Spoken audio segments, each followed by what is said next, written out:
이제 또 다른 치료 사례 어떤 것이 있을까요, 박사님? 네, 이번엔 이제 비신설입니다. 비신설은 식사를 하기만 하면 바로 화장실을 갑니다. 이게 특징인데요. 심해지면 무엇을 먹기만 하면 바로 화장실을 가요.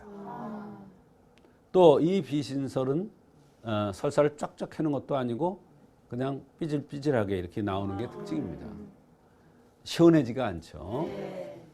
식적 설사도 바로 식후에 바로 가는 게 특징인데 이 식적 설사는 쫙쫙 하는 게 특징입니다. 그래서 급하죠. 참지를 못해요. 둘 다 비신설이나 식적설이나 둘 다 식후에 하는 게 맞는데 하나는 급한 것이 특징이에요. 참지를 못하죠. 한편 한의사에 의하면 매일 새벽 서너 시경에 걷잡을 수 없이 설사를 하는 경우가 있는데 다른 약을 아무리 써도 효과가 안 나오는 경우는 비신설이다. 이렇게 보고 있다고 설명하고 있습니다. 또 성이 허한데 성생활을 지나치게 하여 또 상하면 흔히 발이 냉골이 됩니다. 이것이 오래되면 살이 빠지고 새벽 서너 시경에 아랫배가 비트는 듯이 아프거나 배가 약간 끓으면서 묽은 설사를 하는 것이 특징입니다. 이것이 바로 비신설사입니다. 네, 비신설사와 식적설사 확실하게 구분이 되는데요. 그렇다면 구체적인 치료 사례가 궁금합니다. 네, 입술이 두툼하게 생긴 62세 여성입니다. 대변을 하루 5번 정도 보는 것이 10년 이상 되었다고 하는데요. 비신설로 봐서 이신환을 투여 후 좋아진 경우가 있습니다.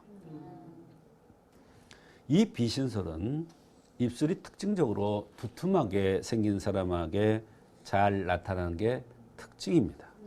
이분도 입술이 두툼하게 생긴 것이 특징이었는데 사실 여성은 입술하게 두툼하게 생긴 것이 정상이나 이것을 보고 병의 원인을 진단했으므로 상당히 쉽지는 않았던 것입니다. 이분은 또 입술이 헌다고 했는데 이 입술이 잘 헌다고 그러는 것은 이 입술을 잘 봐달라. 이것이 병의 원인이 있다. 이런 것을 얘기하는 것입니다. 입이라는 것은 먹는 것도 되고 생식기로 상징되기도 합니다. 그래서 병의 원인이 입술에 있다는 얘기, 즉 비장과 신장의 원인이 있다는 것을 얘기해주고 있는 것입니다. 네, 그렇다면 그 밖에 불편해하신 증상에는 또 어떤 것들이 있나요, 박사님? 명치끝이 아프면서 배가 살살 아프다. 식후에 바로 대변을 보는데 하루에 5회 정도 간다. 대변이 마려우면 참기 어렵다. 그래서 급하게 뛰어가야 한다. 이런 현상들이 40대부터 그런데 기름기나 밀가루만 먹으면 배가 사르르 아프면서 좋지가 않다. 기운이 너무 없고 주저앉을 것 같다. 눈질환이 잘 온다. 머리가 텅 빈 듯하고 눈이 침침하게 잘 안 보인다. 또 오후만 되면 물 먹은 솜처럼 너무너무 피곤하다. 소변이 자주 마렵다는 등 여러 가지 불편함을 호소하셨습니다. 네, 40대부터 그러셨으면 정말 20년 넘게 오래된 병이라고 할 수가 있는데요. 그렇습니다. 그렇다면 진맥의 포인트가 된 증상은 어떤 것이었나요? 네, 진맥의 포인트는 그렇습니다. 비신설은 식사 후에 바로 화장실 가는 게 특징입니다. 또 비신설의 특징은 입술이 두툼한 사람한테 잘 생긴다는 점이 특징입니다.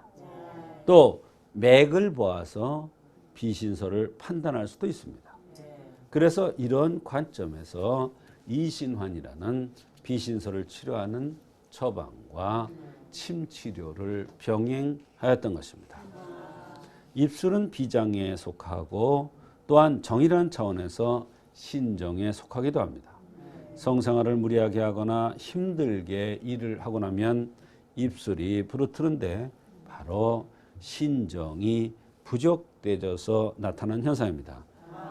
그래서 입술이 특징적으로 두툼한 사람이 식후에 바로 설사하는 것은 비장과 신장이 서로 잘 협력해서 작용을 해야 되는데 그것이 잘 안 돼서 나타나는 그러한 현상이 되겠습니다. 이분은 한방치료 후에 5번씩 이상 대변을 보던 것을 하루에 2번 정도 보게 되었고 눈도 침침하던 것이 많이 좋아졌습니다. 약을 먹을 때는 기운이 좋아졌고 또 침만 맞으니까 그때는 기운이 좀 빠졌다고 했습니다. 몹시 어지러워서 중심을 잡을 수가 없었는데 이 어지럼증도 많이 좋아졌다고 했습니다. 네, 밥을 먹자마자 화장실을 바로 가는 비신설이 이 환자의 주요 증상이었는데요. 그렇다면 이렇게 비신설 증상이 나타나는 이유는 무엇인가요, 박사님?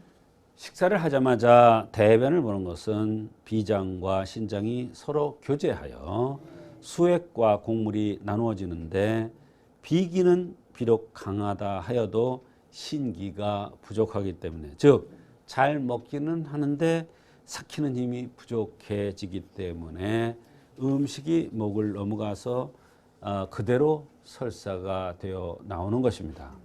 이것은 말씀드린 대로 입술이 두툼하고 무엇이든지 맛있게 잘 먹는 욕심대로 먹는 그런 사람들한테 잘 나타나는 만성 설사 중에 하나입니다.